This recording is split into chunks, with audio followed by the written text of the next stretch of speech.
Kami telah menyembah Engkau, Haleluya. telah memuji-muji Engkau, dan mau mendengar kebenaran firman. Haleluya. Hamba berdoa ya Allah Roh Kudus, hadir dan daulati hati setiap orang di malam hari ini, di sini, di tempat ini, supaya malam hari ini hati kami dipulihkan, hati kami diubah, hati kami dimenangkan. Ya.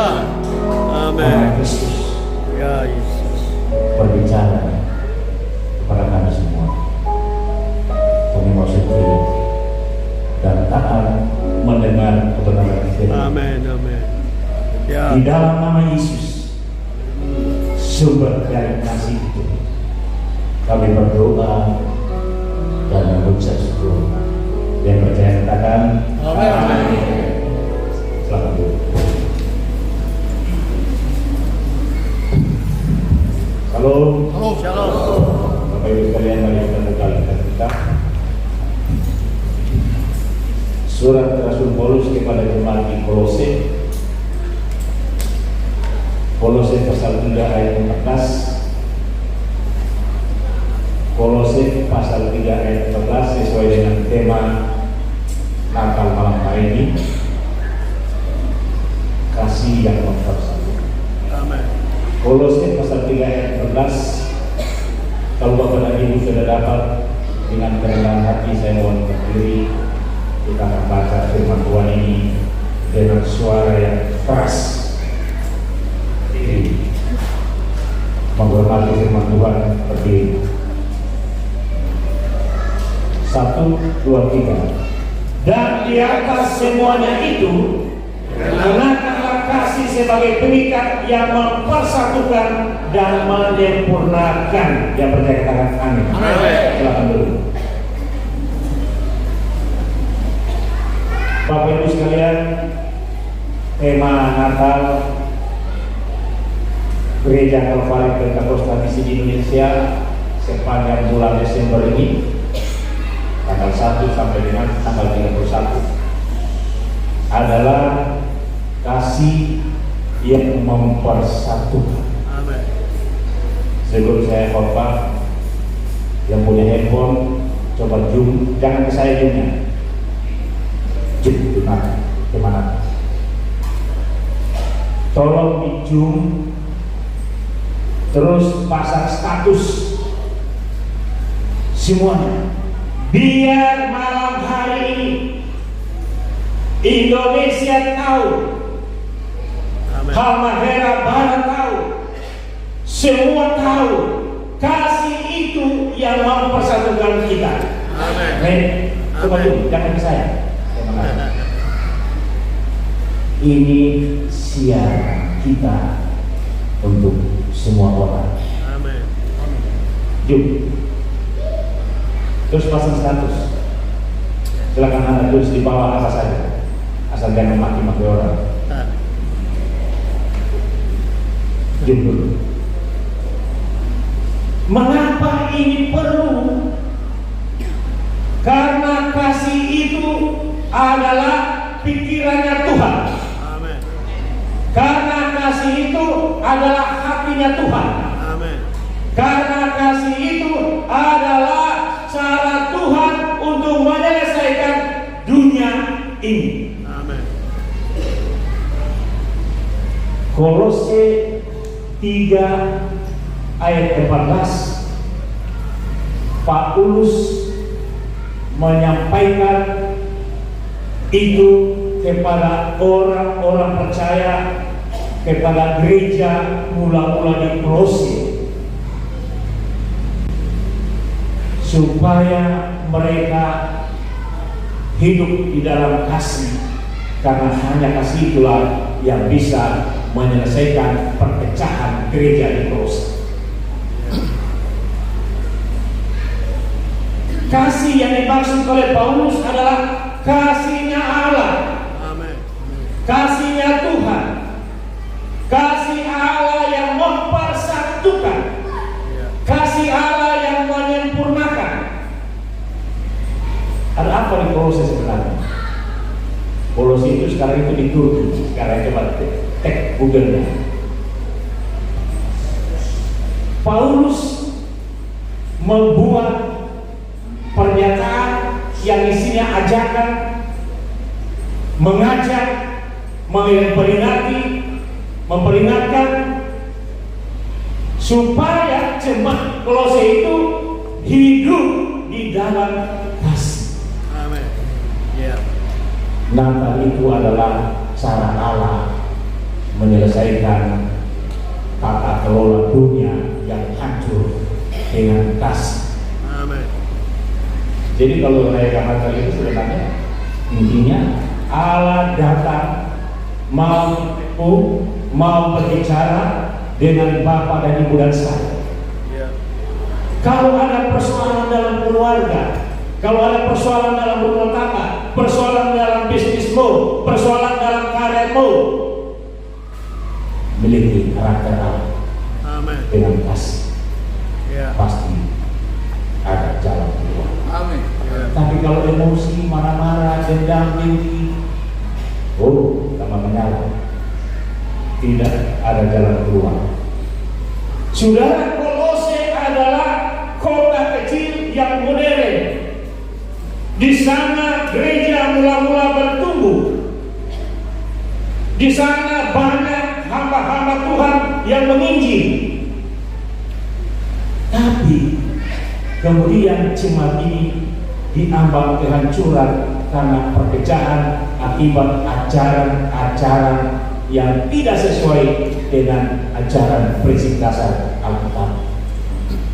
Menurut sana begini, menurut sana begini, menurut sana begini, pecah. Diambang itulah Paulus waktu berada di Roma, di penjara di Roma, dia mendengar ini, hatinya terbuka. Dia rindu supaya Kolose itu menjadi jemaatnya Tuhan. Dan cara satu-satunya menurut Paulus tidak ada yang lain kembali hidup dalam kasih. Amin. Karena kasih itu menyempurnakan dan mempersatukan. Ya. Saudara, coba lihat dunia abad ini, kekacauan di mana-mana, krisis diambang di mana-mana, krisis ekonomi sudah diambang, kelihatan banyak ekonomi bilang, oh nanti mau krisis ini, dolarnya turun naik dan seterusnya. Peperangan Rusia, Ukraina, Hamas dengan Israel masih berlangsung. Allah sejak semula mau mentata kelolakan dunia yang aman, yang damai, yang telah hancur dengan mengembalikannya itu melalui pikirannya Allah, yaitu kasih. Amin. Natal itu adalah pikirannya Tuhan. Dia datang ke dunia ini di Yohanes 3 ayat 16. Karena begitu besar kasih Allah ke dunia ini, supaya semua orang yang percaya padanya tidak binasa, melainkan beroleh hidup yang kekal. Amin. Bapak Ibu sekalian, apa itu kasih? Kasih itu sederhana, simpel. Kalau buka kamus Alkitab atau buka kamus bahasa Indonesia, kasih itu adalah perasaan sayang dan cinta yang dimiliki oleh setiap orang. Kalau kita memiliki sayang dan cinta, apa ada dendam? Apa ada iri hati? Apa ada curiga mencurigai? Musuh memusuhi? Kalau ada cinta dan sayang itu ada sifat begitu, itu cinta dan sayang palsu. Kali tidak benar. Amin. Di sini tidak ada, di luar sana Pak. Jadi kasih itu adalah rasa sayang dan cinta sebagaimana Allah mencintai Bapa dan Ibu dan saya. Amin. Sebagaimana Allah menyayangi Bapa dan Ibu dan saya, Dia lahir di Betlehem. Amin. Sayang dan cinta. Saudara, orang Ibrani bilang kasih itu dengan bahasa ahev,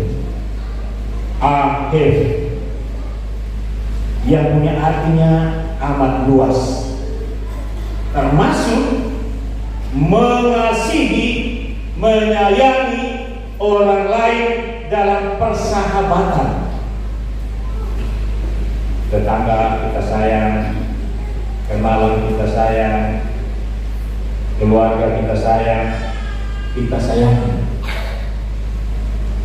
Ahef itu terdiri dari dua suku kata, A dan Hef, yang artinya Allah Bapa mengasihi dengan sungguh-sungguh. Amin. Ahef artinya Allah mengasihi dengan sungguh-sungguh. Ya. Saudara, mari kita lihat kebenaran firman Tuhan. Yohanes 4 ayat 8. Demikian firman Tuhan. Barang siapa tidak mengasihi, ia tidak mengenal Allah, sebab Allah adalah kasih. Amin. Bilang kepada saya Kristen, saya anak Tuhan, tapi karakternya itu jauh dari prinsip-prinsip kealahan. Firman Tuhan, kalau tidak memiliki kasih, kita tidak mengenal Tuhan. Amin. Kita tidak mengenal Allah, sebab Allah itu adalah kasih. Ya. Ini Natalan ya, ini Pranatal itu.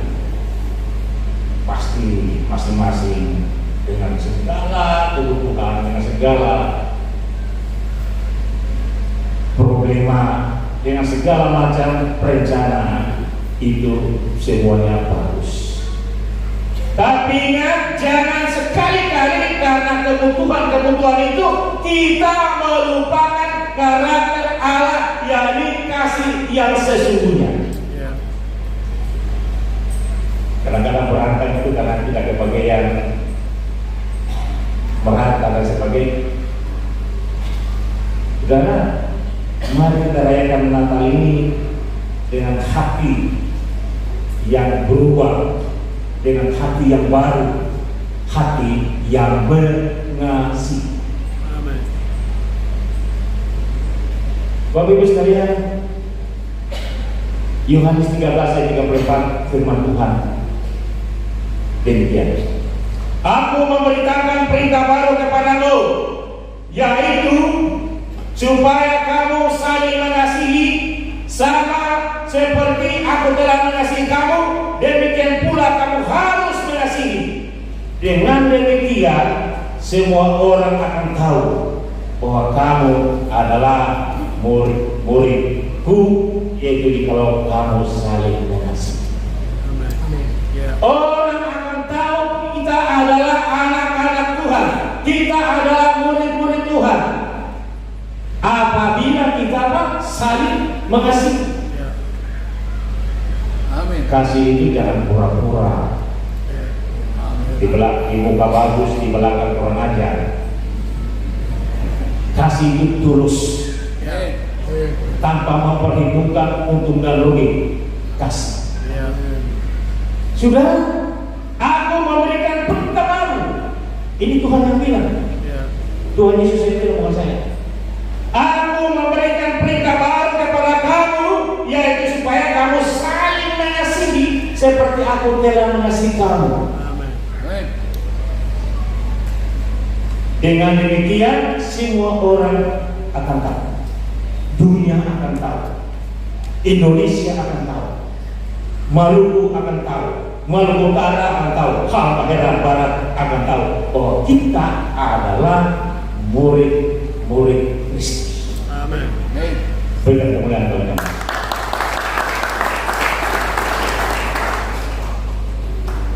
Jadi kasih itu yang saya bilang tadi, kasih itu adalah karakternya Tuhan, karakternya Allah, cara bekerjanya Tuhan, hatinya Allah. Coba lihat KTP, pasti ada di dalam itu agamanya Kristen. Pasti. Saya juga tulis besar-besar Kristen. KTP kita Kristen, identitas kita Kristen, Ya. terdaftar di catatan sipil, terdaftar di bank, terdaftar di mana-mana. Tapi kadang-kadang karakter kita tidak mencerminkan karakter kekristenan sebagai karakter Allah. Amen.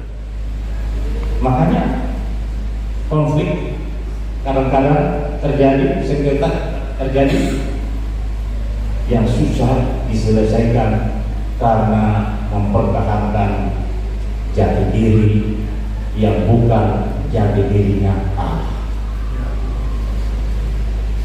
Bapak Ibu sekalian, coba kita refleksi. Kenapa Natal itu di Bethlehem? Sejarah gereja mencatat Natal itu adalah Tuhan Allah mau memulihkan hubungannya dengan umat manusia. Amen. Allah mau memulihkan hubungannya dengan ciptaannya. Mengapa Allah mau memulihkan itu? Karena Allah mengasihi ciptaannya, mengasihi umatnya, mengasihi Bapa dan Ibu dan saya. Memulihkan karena Allah memiliki kasihnya yang besar, yang sungguh-sungguh. Jadi kalau memiliki kasih itu jangan KW. KW itu barang buatan, tidak asli, palsu. Kita adalah orang-orang Kristen, anak-anaknya Tuhan. Kasih itu adalah asli. Amin. Saudara, tema kita ini kasih yang mempersatukan. Saya ulangi lagi, Paulus bicara ini kasih dalam konteks kasihnya Tuhan, kasihnya Allah. Aku mengasihi engkau dengan sungguh-sungguh. Amen. Coba jawabkan kita, aku mengasihi engkau. Terima kasih. Berikan kemuliaan bagi nama Tuhan.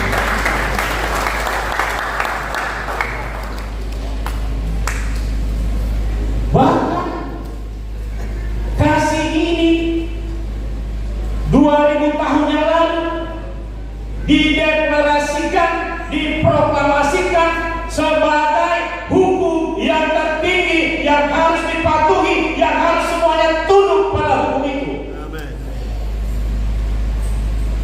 Matius 20 ayat 37 hingga 40. Jawab Yesus. Saya ulangi, jawab Yesus. Saya ulangi, jawab Yesus kepadanya. Amen. Kasihilah Tuhan Allahmu dengan segenap hatimu, dan dengan segenap jiwamu, dan dengan segenap akal budimu. Itulah hukum yang terutama dan yang pertama. Dan hukum yang kedua yang sama dengan itu ialah kasihilah sesamamu manusia seperti dirimu sendiri. Pada kedua hukum inilah tergantung seluruh hukum Taurat dan kitab para nabi. Wow. Tidak ada hukum di dunia ini yang tertinggi seperti hukum kasih. Amen. Bahkan di sini dibilang hukum Taurat di bawah, nubuatan Nabi di bawah, pendapat Nabi di bawah. Dia lebih tinggi. Ya. Kalau yang kuliah fakultas hukum, apalagi sampai magister hukum, biasa belajar mata kuliah teori. Dan ada satu ajaran yang terkenal, yaitu ajaran Hans Kelsen. Hans Kelsen itu salah ahli dari Jerman. Dia bilang begini, hukum yang rendah tidak boleh mengalahkan hukum yang tinggi. Hukum yang tinggi tidak boleh. Hukum yang tinggi boleh mengalahkan yang di bawah. Hukum kita yang Tuhan ajarkan, hukum yang tertinggi itu menganulir yang di bawah. Amen. Hukum kasih itu yang paling tertinggi. Ya. Dia lebih tinggi dari hukum Taurat, lebih tinggi dari pendapat-pendapat para nabi, nubuatan nabi. Dia lebih tinggi. Amen. Ya. Saudara, konflik yang terjadi abad ini di dunia, konflik keluarga kah, bisnis kah, karir kah, di mana-mana, bisa diselesaikan dengan hukum kasih. Yeah. Yeah. Di luar kali itu omong kosong. Kalau kita memiliki kasih yang sungguh-sungguh, kita tulus. Yeah. Tulus berkata jujur. Kalau kita memiliki kasih yang sungguh-sungguh, kita tidak akan mengecewakan orang. Kita tidak akan merugikan orang. Kita tidak akan berbohong kepada orang. Kalau kasih itu sungguh-sungguh kita miliki. Ini Natal, Pranata. Nanti 25 Desember kita akan masuk pada perayaan Natal. Perayaan Natal itu biasa orang sibuk, super sibuk. Urus inilah, urus sana, urus ini. Alasannya menata. Artinya masing-masing mempersiapkan diri untuk menyambut lahirnya Kristus di Bethlehem. Pertama Korintus 13 ayat 5, firman Tuhan berkata, kasih itu sabar, kasih itu murah hati, kasih tidak cemburu, ia tidak membanggakan diri, tidak sombong, ia tidak melakukan yang tidak sopan, dan tidak mencari keuntungan, dan seterusnya.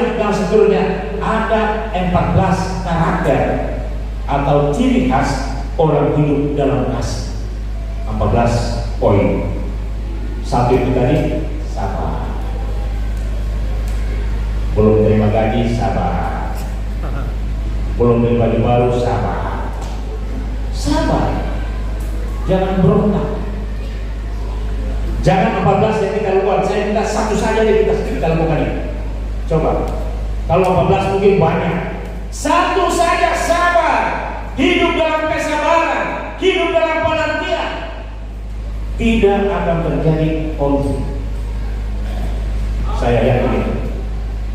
Tapi kalau tidak sabar, ngomong juga kunjungi begini,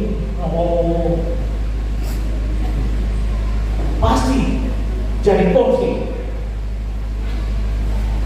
Di sini tidak ada, di luar mungkin banyak. Konflik dalam keluarga, dalam rumah tangga, itu disebabkan karena masing-masing tidak sabar. Sangat kencang, di sini kencang, dua kencang, piring meledak, gelas yang jatuh, pintu yang terbuka, pagar yang terbuka, bisa loncat pagar. Jadi sabar. Nah kali ini kita harus kembali merubah pola pikir, mindset yang dulunya marah-marah, tidak boleh marah-marah. Amin. Amin. Yang dulunya kurang sabar harus banyak sabar. Karena itu adalah karakter Tuhan, itu adalah karakter Allah. Dia lahir di Bethlehem karena untuk mengasihi Bapa dan Ibu dan saya sampai malam ini. Amin. Kalau malam ini kita baik-baik semua, itu karena kasih Tuhan. Amin. Ekonomi kita masih bagus, itu karena kasih Tuhan. Ya. Karir kita masih bagus, itu karena kasih Tuhan. Panen di belakang kebun bagus, itu karena kasih Tuhan. Semua itu karena kasih Tuhan.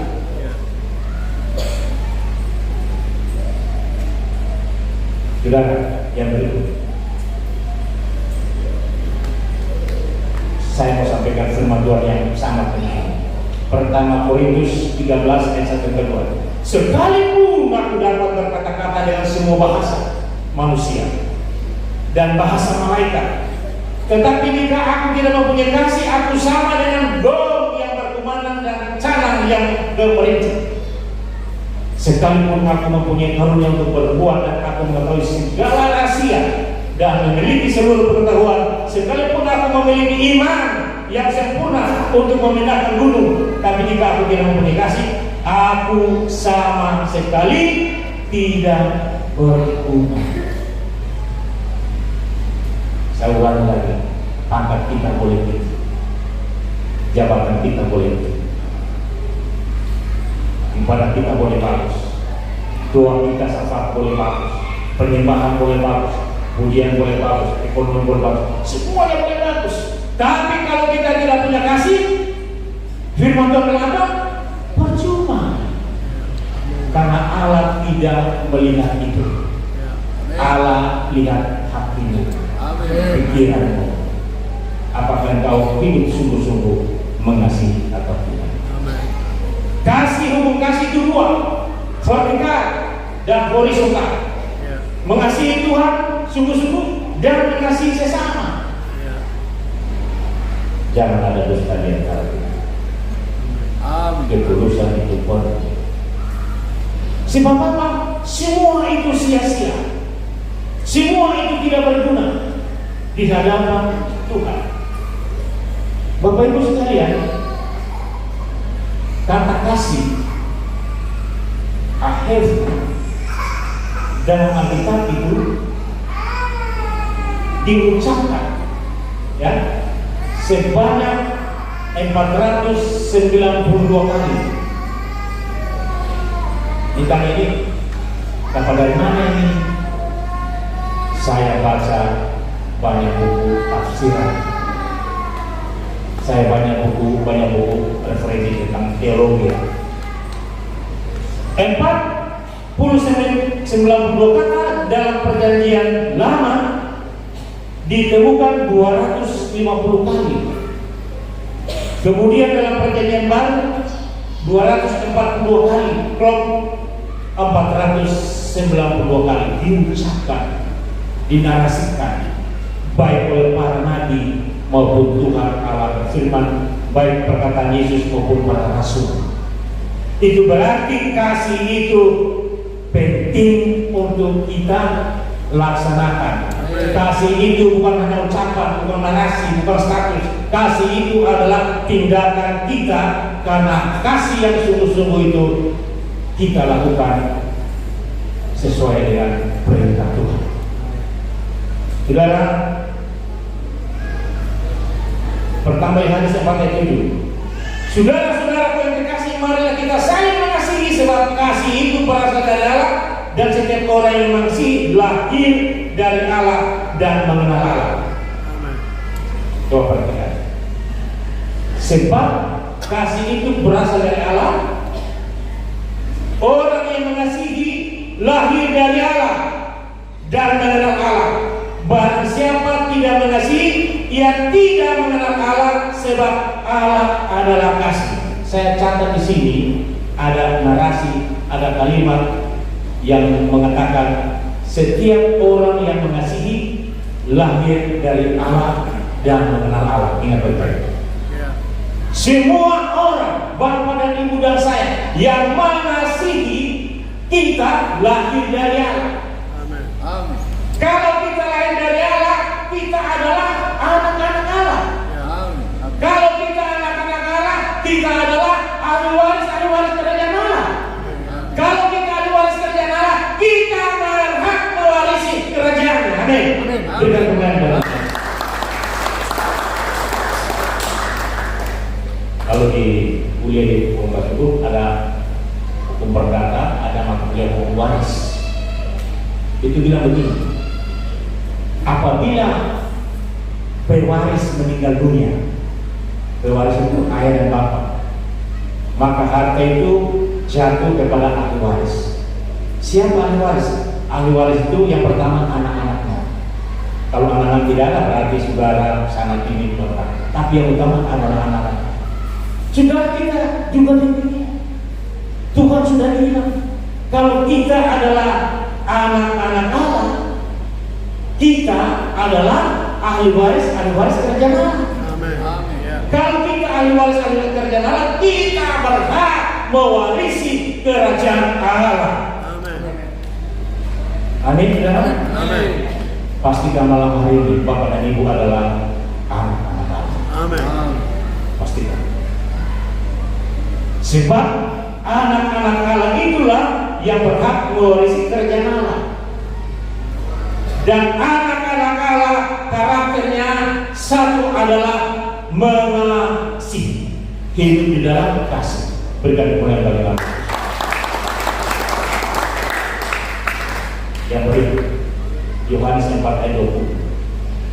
Pertama Yohanes 4 ayat 20. Jika seorang berkata aku mengasihi Allah dan ia membenci saudaranya, maka ia adalah pendusta.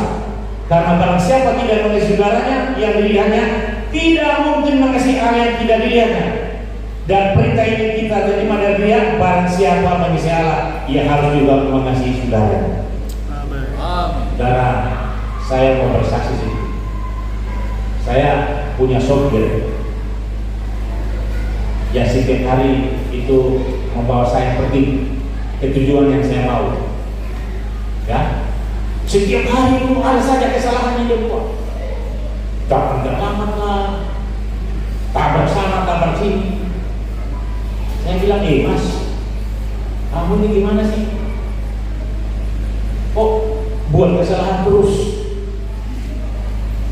Hampir setiap hari.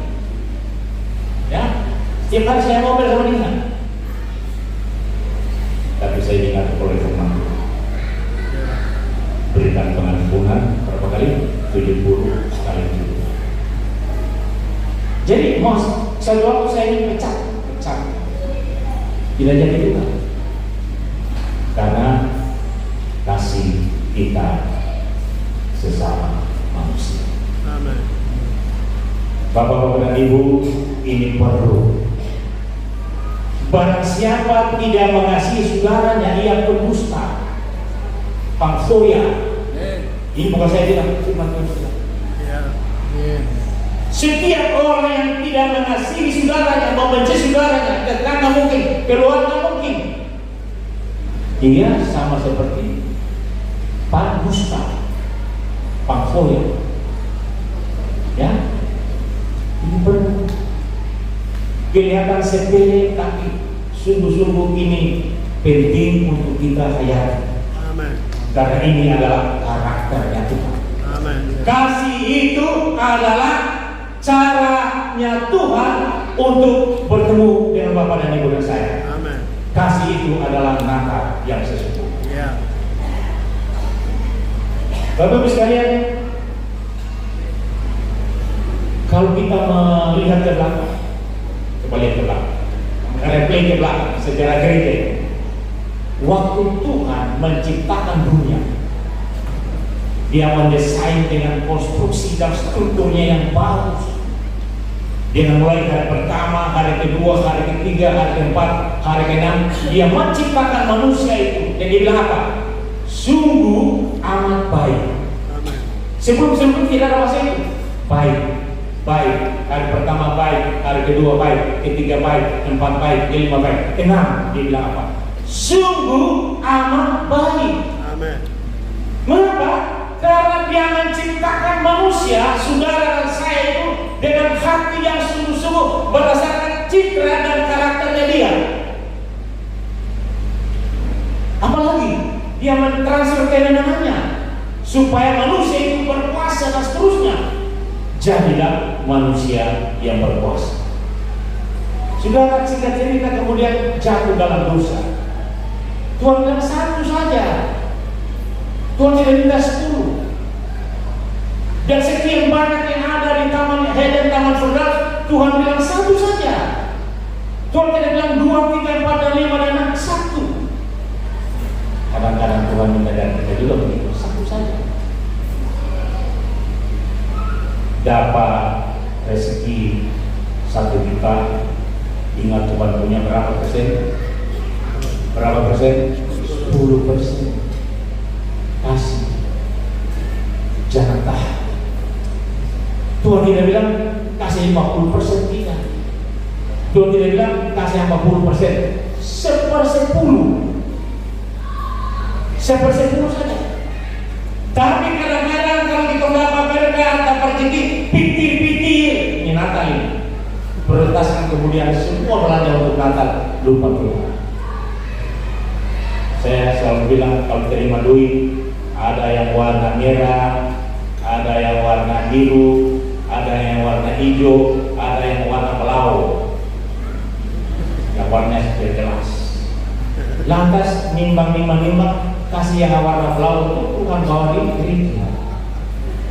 Astagfirullah.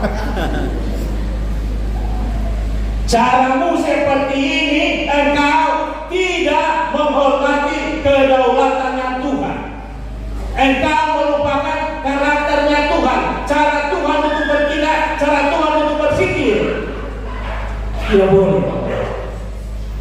Maaf, saya harus sampaikan ini.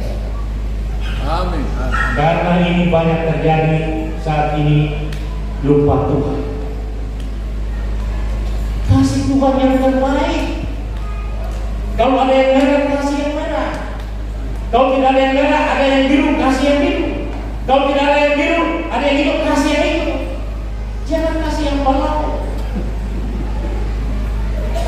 Tuhan bersedihan. Amin. Sudah mulai kita lihat bagaimana Allah itu mengasihi manusia, mengasihi ciptanya dengan luar biasa, dengan sungguh-sungguh. Kejadian 8 ayat 20 hingga 22. Firman Tuhan, perhatikan baik-baik. Lalu Nuh mendirikan mesbah bagi Tuhan dan segala binatang yang tidak haram dan dari segala burung yang tidak haram.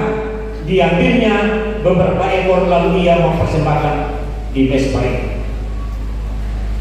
Ketika Tuhan mencium, perhatikan. Ketika Tuhan mencium, perhatikan.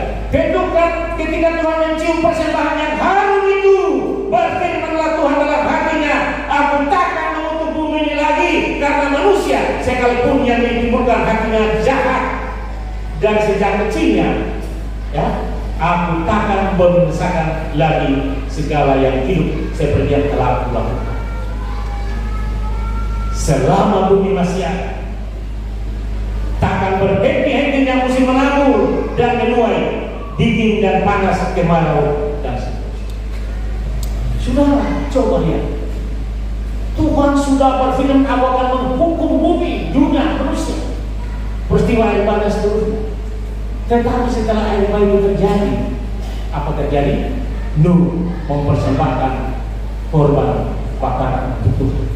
Apa firman Tuhan? Ketika Tuhan mencium, ketika Tuhan merasakan ada bau yang harum dengan sungguh-sungguh itu disajikan kepadanya. Lalu apa? Dia merubah rencananya. Karena apa? Karena dia begitu mengasihinya. Selama bumi masih ada, tidak akan berhenti dengan musim menabur, musim menuai dan seterusnya. Ingat, Tuhan punya, Tuhan punya. Natal prioritas adalah untuk dunia. Tapi ingat, lebih prioritas adalah Tuhan. Perbiasakan kita bernatal dengan memprioritaskan Tuhan. Yang terakhir, mengapa kasih itu perlu dan amat perlu? Saudara, kasih itu amat perlu dan sangat perlu. Kita lihat pertama Yohanes 4 ayat 19. Pertama Yohanes 4 ayat 19.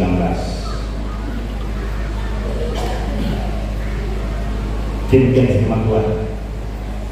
Kita mengasihi karena Allah lebih dahulu mengasihi kita.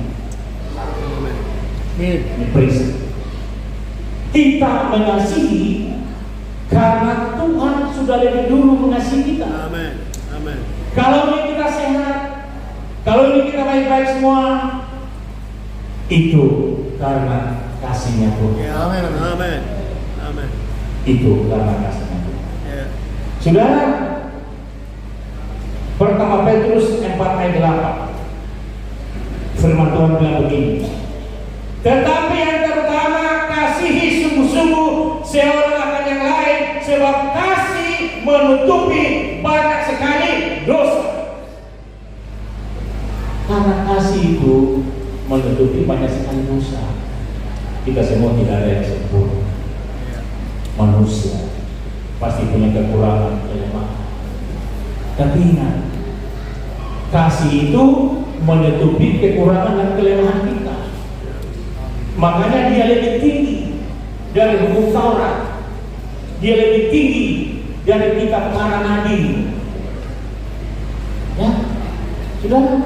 Coba saya perlu ini kita coba renungkan. Ini Natal. Tetapi yang terutama, kasihi sungguh-sungguh seorang akan yang lain, sebab kasih menutupi banyak sekali dosa. Jadi kalau kita hidup dalam kasih, pasti tidak ada pertengkaran, tidak ada dengki, tidak ada baperan, tidak ada kepo-kepoan, tidak curiga-curigaan. Kita akan memiliki hidup berdasarkan karakter Tuhan. Jadi hidup kita harus berdasarkan karakter Tuhan. Amin. Cara pikir kita harus berdasarkan karakternya Allah. Amin. Cara bertindak kita harus berdasarkan caranya Tuhan. Amin. Dan caranya Tuhan hidup dalam kasih. Ya. Selama